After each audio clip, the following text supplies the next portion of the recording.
you got to start getting involved in these neighborhood apps. No, the neighborhood apps are wild, dude. I'm on Nextdoor heavy, bro. After the show, I'm not going to TikTok, Instagram. Nextdoor is popping off, dude. And it's so personal. That's what makes it so good. Like, why do you want to know who Taylor Swift is dating when you can figure out who Vicky from the cul-de-sac blocked on Facebook did? It's so good. Like, if you drove through my neighborhood right now, you're like, oh, this is a fun, good neighborhood. If you got on our Nextdoor, you'd be like, this is Grand Theft Auto. Okay, there's this couple named Jim and Debbie, okay? And they have a joint Nextdoor account. So, okay, so Jim and Debbie were on a walk through the neighborhood. This was a couple weeks ago, and there was two girls home from college, and they were laying out, okay? They were laying out, suntanning on the front yard, okay? Jim must have looked over there. And Debbie, instead of handling this privately with her husband, decides to get on Nextdoor, and I cleared my schedule. Okay, yeah. Here we go, baby, yeah. They were just like, everybody was saying all kind of stuff, just jumping in. She was like, some of y'all parents need to do a better job with your daughters so they don't have #daddy issues. I was like, preach, you know what I'm saying? I don't even know what side I'm taking. I'm just stirring everybody. Say it louder for the parents in the back, you know. Somebody got on there like, if you wouldn't struggle with lust if you were a Christian. She was like, we are Christian, we go to First Baptist. Somebody else was like, we go to First Baptist, we never seen you in there. Anytime it dies down for a couple days, I just hop back on. Do we ever figure out if Jim and Debbie were Christian? It's fun, get in there. And now there's like a bunch of inside jokes, like there was gunshots in the neighborhood. Somebody's like, did somebody hear gunshots? Somebody got on, they were like, check on Jim, Debbie might have shot him. It's fun. And by the way, you could be either side. You just have to be extreme, okay? You could be on, that's the best for a joke. Don't be a moderate, not in the neighborhood apps. That's not helpful, okay? We need division. I got 2 Nextdoors, dude. I got a Nextdoor burner account. I argue my Nextdoors with each other. And that takes a lot of work. I gotta make a comment, log out, log back in, make a comment, log out, log back in, make a comment. I fight them with each other. I got one that's like it's like a rainbow flag. It's like, love is love. And then the other one is like, Trump is innocent. And I fight them. It's fun. I just get them going, and then I back out and let people take it, you know? What is that I had the other day? Somebody was like, you know, with like the porch pirates, people were like stealing Amazon boxes. So I got on, it's like the love is love. And I was like, if they need our boxes more than us, then they should be entitled to take our boxes with no punishment at all. And then I logged in as Trump. I was like, we need more guns. Ah! They're still fighting in there. They're still fighting. I have to, it's fun, you know what I'm saying? Stir it up. And the holidays, any holiday is great in the neighborhood apps. You got July 4th is unbelievable. Everybody's like, what about the dogs? The dogs. And I've been alive for a long, I never remembered the dogs thing until a couple years ago.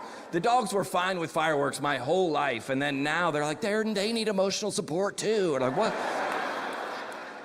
Somebody said, our dogs, no fireworks because our dogs are scared of loud noises. Somebody logged on 14 seconds later and said, good thing our troops weren't scared of loud noises when they were fighting for your freedom.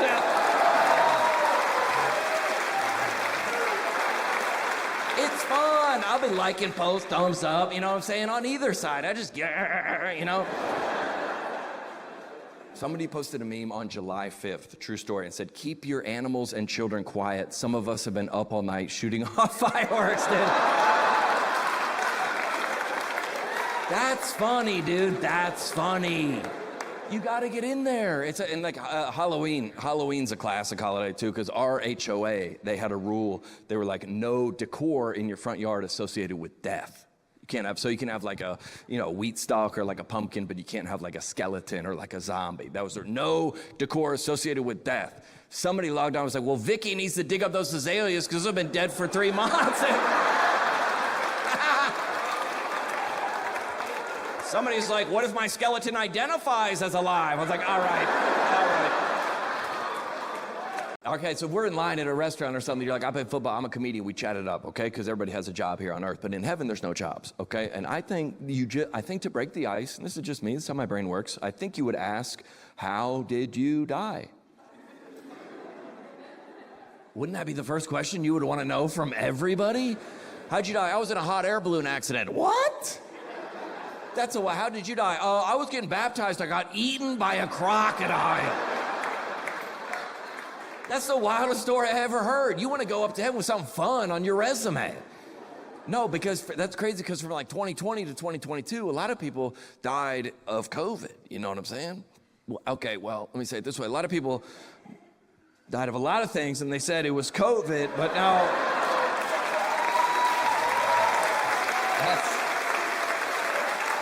And that's a wild place to cheer. But I'm saying, I don't feel like you want to go up to heaven like, I died of COVID. You know, it's not a very cool, so you don't want to be up there for eternity. I didn't get the booster. You know, it's not a, no. Hold on.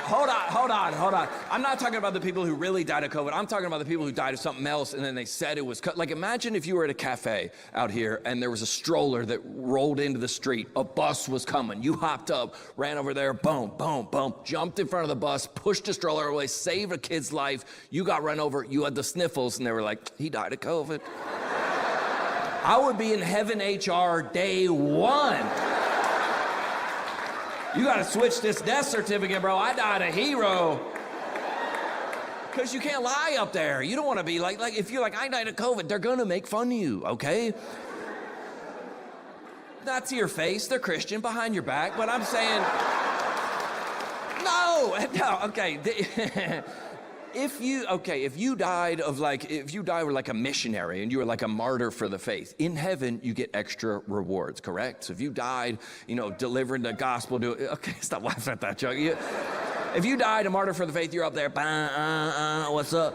And if you were like, I died of COVID, there might be some parties or VIP events that you can't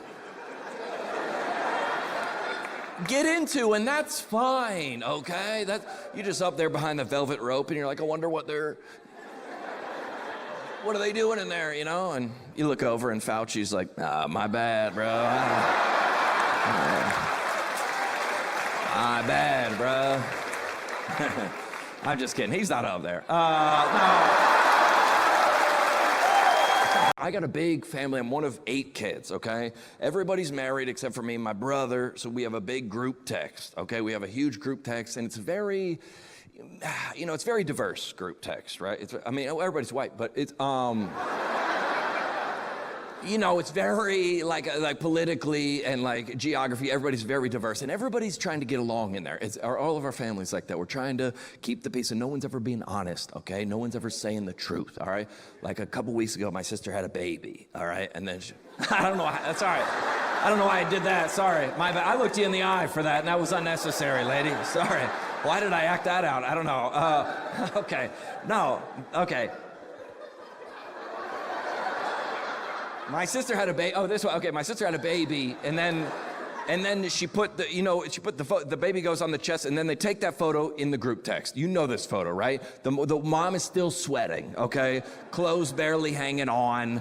Everybody in the group text, what do they say? We love it. Congratulations. It's beautiful. It's an angel. And I'm looking at this baby like, this baby does not look good, dude. No, why is the skin purple? This baby does not look good. Call the specialist, get somebody in here. Why does this baby look like E.T., okay? No, and no one was saying it. It's a miracle, it's chosen. I go, hold on, his head is literally going up, wah. I go, push it down let it settle. Or I'll put it back up in there for a couple more minutes. Why is this baby looking like this and no one's saying a word? And I was like, dude, I'm a comedian. I was like, I gotta say something. I gotta fire a joke off it. And if you know the family group text, it's moving very quick, okay? It's like, you can't think of a joke an hour later and be like, remember earlier when I was thinking, it's in real time, okay? It's high risk, high reward.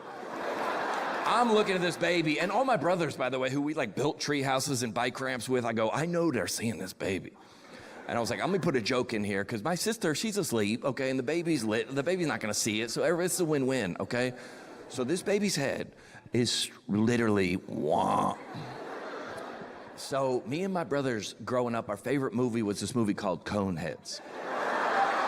Hold on, I went to Google, screenshotted the movie poster. I was like, I'm gonna put this in the group text. That's funny, bro. I don't care who you are. That's funny. But I was like, all right, okay. And take this with you when you go. There's no such thing as a bad joke, okay? No such thing. Now, there is a such thing as a bad audience. So sometimes you think of a joke to yourself, you're like, that should be, you're the audience. That's only you. Never let that joke come out. And I'm thinking through the roster of the family. I got 16 people, and I was like, we need, like, what, 3 or 4 ha-has, okay? 5, something like that. You know, just to make sure the joke is, it feels somebody's gonna say, I can't believe this, you know? So I was like, who in the, like, I need some allies in here, you know? So I was like, like, you know who, like, Shohei Ohtani is? Do you know who Shohei Ohtani is? All right, he's Japanese, he's a baseball player. He's the best, one of the best hitters in the league. He was up to bat last year on television. He was up to bat, and one of the announcers goes, how do you pitch to Ohtani? This is a true story. The other announcer goes, be very, very careful. On television. If you're not laughing at that joke, you're part of the problem, okay? That's a great joke. That's a great joke. Bad audience, though. Horrific. You tell that to your buddies in the basement with the door. You don't say that at work. And that's this, I'm thinking about this Coneheads joke. Who's gonna like this joke? So I screenshotted it. I had it in the group text. It was ready to go, but I didn't send it yet. I was gonna lower my heart rate, you know. And sure enough, I got up the courage, whoop, sent it. Not one response, dude. Not one response at all. 17 minutes silent, dude. And before this, it was moving very quickly. When can we meet her? What's her size? We're gonna get gifts for her. Coneheads, nothing. Dude, not a word. 17 minutes later, my brother, the father of that child, texted me directly. He texted me directly and he goes, dude, that's hilarious. I go, put it in the text.